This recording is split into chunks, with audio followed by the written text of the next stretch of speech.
Well, hey everybody, it's your good old pal EmptyHero, and today, by the will of my highly evolved mitochondria, we're going to discuss the first installment in a trilogy of action role-playing games based on Parasite Eve, a novel that explains the detailed minutiae of a kidney transplant for about 5,000 pages, followed by a brief description of the surgeon who performed said kidney transplant being raped in the ass by the anthropomorphized mitochondria of his brain-dead wife, which I think we can all agree is an apt metaphor for today's healthcare crisis. Parasite Eve, for when your parasites get that not-so-fresh feeling, stars Aya Bray, a victim of the cruelest game of organ-based musical chairs. Since that time I couldn't quite fit my pecker in an Asian broad, no matter how much soy sauce and tears she poured onto it, so I yanked out her cervix to make room and, in the confusion, she ripped my ski mask off and I had to pull that floppy fallopian friend over my head to keep my secret identity intact. And let me tell you, boy, was there egg on my face. As a child, Aya's family suffered the natural conclusion of letting an Asian woman drive something other than a rickshaw, and the resulting multi-car pileup left Aya's mother and sister deader than any chance of this franchise getting a fourth installment after the abomination that was Third Birthday. A mad doctor, bent on proving every piece of anti-German propaganda accurate, swaps around some livers, kidneys, and corneas between Aya, her dead family, another girl named Melissa, and the horrific monstrosity mentioned in the introduction, in hopes that he will one day get to blow a load on the offspring of the reborn mitochondrial Eve. As a result, Aya and Melissa are corrupted from within, like a country that imports a single feminist. Our story begins on Christmas Eve, 1997, and rather than pretending not to hear her parents arguing in the living room, as the rest of us were doing at that time, our heroine Aya heads out for a night on the town with a fictional version of Donald Trump, probably in hopes that he'll grab her by the pussy. After the initial thrill of community theater wears off, the lead actress checks her center of the cell nucleic privilege and transforms into a proud mitochondrial avatar of color. As a result, our protagonist Aya springs into action after taking a second to run through the pockets of another police officer who just happened to bring enough spare ammunition for a screening of an Amy Schumer-led A Dark Knight remake. After witnessing the mesmerizing process of Jewish puberty, murdering John Cleese's newly purchased parrot while his back was turned, and preventing the gangweed gamers from rising up,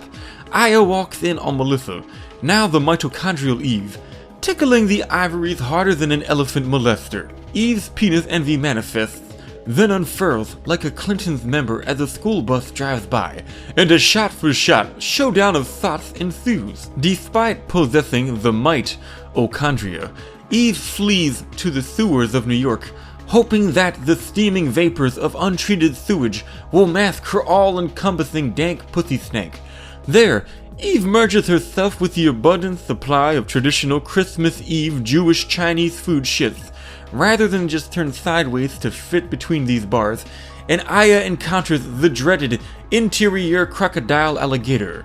Following this completely pointless fight, Aya also refuses to just turn sideways so she can slip through the bars and continue following Eve, so she backtracks all the way to the Opera House entrance instead, where her black-up, Daniel Dallas, finally arrives and, utilizing his natural instinct as a black man to punch an unsuspecting white man in the back of the head, teaches Aya how best to deal with fake news. Back at the station, Aya is lectured by an anti-gun bleeding heart liberal who is later raped shitless by a mitochondrial furry with only half-chewed Alpo for lube, and Aya is sent to question Dr. Clamp, whom I can only assume is named after the things he used to remove Eve's nipples towards the end of the game. Aya, high on her recent realization that not only does she have magical mitochondrial powers, but also that dyslexic people can never misspell her first name since Aya is spelled the same way frontwards and back, completely misses the obvious sign that Clamp is behind everything and returns to the station emptier-handed than our Lord and Savior Jesus Christ, trying to cup some water in his holy hands for a quick sip of wine.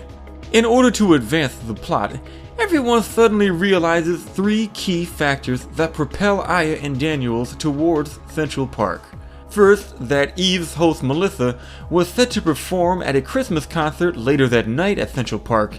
Second, that Daniel's son Ben and wife Lorraine were currently attending that concert. And third, since anyone getting too close to Eve without her permission, other than Aya, spontaneously combusts faster than I occasionally do in my pants when a woman brushes past me in line at the free clinic, that no one would be around to stop Aya from festively cracking open some roasted nuts. Realizing that, due to his natural ashiness, he would likely burst into flames faster than Richard Pryor at a Viking funeral, Daniels keeps those interracial relationship stereotypes intact and stays behind huffing jankum in his car while his white female partner does all the work. There, among the discarded condoms and sopping wet hobo turds of Central Park, Aya confronts the horrible truth that roaming bands of Australian Aboriginals have mitochondrially mutated to become boomerang-wielding simians that mistake Aya's ever-present cloud of queef vapors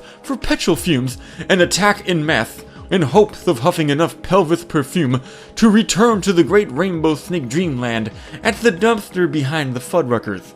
Further down the road, Eve does her best impression of Rei Ayanami by, first, having been repeatedly molested in the backstory by a mad scientist, then by turning the attendees of her concert into the most unappetizing variety of orange tang since Amy Schumer wiped Cheetos on her pussy to increase the cheesiness of their flavor. After chasing a little girl backstage faster than John Podesta at a Wiggles concert and jumping on some piles of leaves, Aya fights off more subterranean dicks than the most effeminate of those Taiwanese schoolboys the moment the rest of them realized that they were about to run out of air and die as virgins. I would like to say the ensuing boss fight with Eve worked splendidly, but as you can plainly see, despite the best efforts of the developers, it is a little buggy. It is at this point that most players will have one of two possible stunning realizations. First, that if you bust the nut, then do a backflip fast enough to clutch the load with your butt cheeks in midair, then inflate it with a fart, you can create what, in higher social circles, is called a Puerto Rican jellyfish. And second, that if you listen to the soundtrack, Eve is constantly singing opera. Like, even when she's speaking vocally with Aya, opera is heard in the background, leading the player to either surmise that Eve's opera is either the product of inward singing between her spoken lines, or that the lying bitch has been pulling a Milli Vanilli on us all along. A complete clusterfuck of events follow, including Aya reenacting Christopher Reeve's greatest hit, Daniel realizing that his wife's cunt, which, just one night earlier, was tighter than a Jew's wallet come tip time, thanks to Daniel punching her in the guts whenever she forgot to do her kegels, was no longer available now that she's become an amorphous blob, as most married men find in time. And as a result, Daniel abandons the vestigial son he was no longer being cooch-mooched into supporting, and drops him off in the jail so he can get used to his inevitable future as a fatherless black boy. Then finally, an innocent cop is burned to a crisp by eavesdropping mitochondria, who become triggered by him asking newcomer Kunihiko Maeda whether he was Chinese or Japanese, since he wanted to know whether he should defend his coke from a jovial sprinkling of urine, or his literal everything else from having weird cartoon pornography drawn of it. These seemingly unrelated events culminate in Aya awaking, smelling like hand lotion and shrimp on a flophouse mattress covered in Japanese Joker's jelly, while Hikomori Medea stares at his own hand and whispers how he's so fucked up. You see, despite being so backed up that he sweats sperm, Maeda stayed true to his Japanese heritage by blasting his load on Aya while she slept, rather than in her, which would have increased that pesky Japanese birth rate that they are so wont to keep low. Daniels then uses his African-American skeleton key to help procure some supplies before everyone heads back to the museum to better study Aya's mitochondria as they fight off the gel Maeda discovered on Aya's face, jacket, and especially her feet. Aya and Daniel then completely whiff on figuring out that Professor Clump was behind everything for a second goddamn time. Luckily, being Japanese and that his eyes are focused by default, Maeda can't help but recognize Dr. Blumph and notice a list of names on his computer that includes Daniel's unwanted financial burden, Ben. Returning to the station, they find that everyone's favorite Coolio-haired slut has returned and, utilizing the evolved mitochondria of a VHS cassette of John Carpenter's The Thing, has turned a cute little German Shepherd into what I can only assume you'd get if Frosty the Snowman's magical life-giving hat blew off Frosty's head and landed on the contents of a dumpster behind a Chinese food restaurant after an all-you-can-eat beef and broccoli buffet, before players reenact the endings of both Old Yeller and Where the Red Fern Grows. In order to put down Sheva, they must face an even more deathly existential crisis, wondering why. Why was Ben so much more distressed over a dog he just met turning into a mitochondria monster than he was with his own mother melting before his very eyes, and perhaps even more shattering to one's preconceived notions of the natural order of things? How exactly does the three-headed dog decide which head gets to lick the balls? After the fight, in a brief moment of clarity, Maeda realizes that, being a woman, Eve must have an insatiable urge to guzzle countless vats of semen, and he and Aya head for the local sperm bank. And no, I mean a real building where sperm is stored, not Zoe Quinn's mouth, stomach, anus, or back of the knee. Appropriately enough, within the cramped confines of the sperm bank, Aya encounters an army of self-aware onaholes that immediately realize that,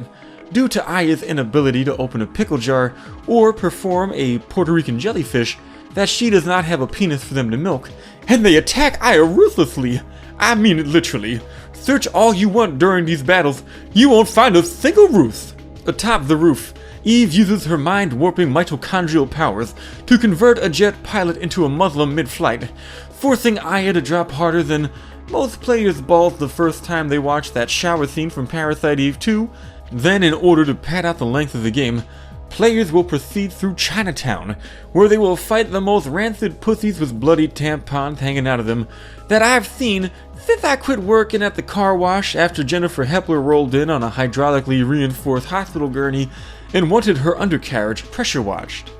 This is easily the least interesting section of the game, and frankly, if I wanted to watch women crawl through raw sewage, I'd just reconnect the cameras in my secret basement. After finally realizing that the Doctor who was clearly behind everything is clearly behind everything, Aya gears up for a final confrontation with Clamp.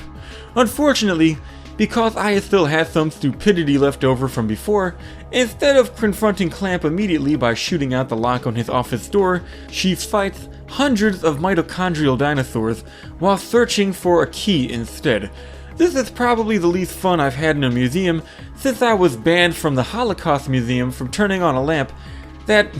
unbeknownst to me, had a shade made of foreskins and caused the entire building to stink of smegma and locks. After causing a second dino extinction, Aya finally penetrates the office that she could have probably broken into with a credit card and confronts the man who tampered with her body as a child, let her sister die, doomed her partner's wife to a fate worse than death,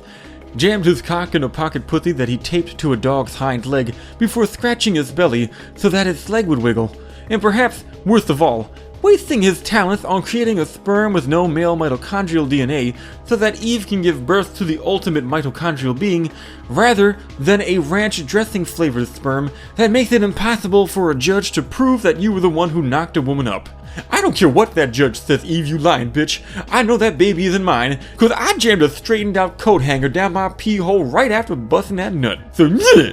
At this point, Eve summons a gigantic blob of gelatinous flesh to her side faster than Rosie O'Donnell's wife opening a can of tuna fish in the bedroom, and the few seamen Eve didn't swallow earlier at the sperm bank band together to launch a kamikaze attack. Aya follows up by personally slapping Eve around so much that her inner masochist activates and she melts all over the floor. Unfortunately, while the player is distracted, Eve's anchor baby, whose swollen balls and backwards facing penis remind me all too well of that time I had gotten a little too much to drink at my nephew's christening and spun around too fast while sitting on a bar still naked, is born. And after the greatest flaming black man since RuPaul tosses Aya some bullets coated with Aya's own vaginal yeast that Medea collected while Aya was in a coma, the player is forced to flee from the offspring faster than a black man on Father's Day. One nuclear explosion later, and the player is treated with a completely nonsensical ending that is invalidated by the premise of the next game. That is, unless they play through the game a second time and grind the levels necessary to reach the 77th floor of the Chrysler Building. There, players are treated to the true final boss, and yet another ending that is rendered completely invalid by the premise of Parasite Eve 2, so whatever. Overall, the original Parasite Eve held up better than I expected, and will almost make up for the suffering that I will later endure while playing the second, and especially the third games. Well, that's it for today's video. If you liked it, you can click the subscribe button and the little bell next to it. Then cross your fingers and hope that you are one of the 5 people YouTube will actually notify when I upload a new video after subscribing to me. Check out one of my original ebooks, paperbacks, or audiobooks using the links provided in the description below. Join my Discord so you can post the sauciest of Aya/Eve fan arts, or submit to the will of my superior mitochondria by joining my Patreon in exchange for the right to vote on which games I'll review next. Until then, thanks for your time and goodbye!